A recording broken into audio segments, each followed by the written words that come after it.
বৈষম্য বিরোধী আন্দোলনে শিক্ষার্থী ছাড়াও প্রাণ হারিয়েছেন নানা পেশার মানুষ। বগুড়ায় নিহত ৭ জনের মধ্যে একজন দিনমজুর রিপন মিয়া, আরেকজন দর্জি শ্রমিক শিমুল মণ্ডল।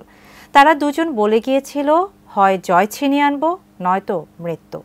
তাদের প্রাণের বিনিময়ে সফল হয়েছে আন্দোলন, কিন্তু গভীর অনিশ্চয়তায় পড়েছে দুটি পরিবার। শফিকুল ইসলাম শফিকের ক্যামেরায় উত্তরাঞ্চলীয় ব্যুরো প্রধান চপল সাহার রিপোর্ট।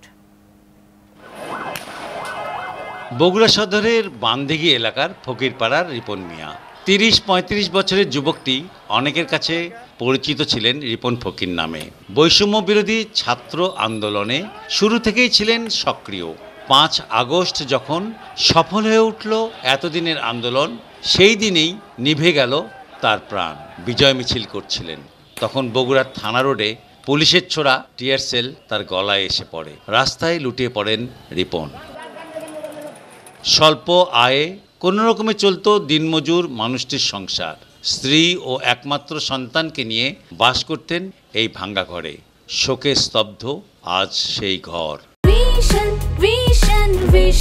100% কপার কন্ডেন্সারে তৈরি ভিশন ফ্রিজ, তাই গুণে মানে অটুট থাকে বছরের পর বছর। যে কোনো একটা চাকরি টাকরি দেন, এবং আমার তো চলা লাগবে, সরকার যেন আমাদের সহযোগিতা করে।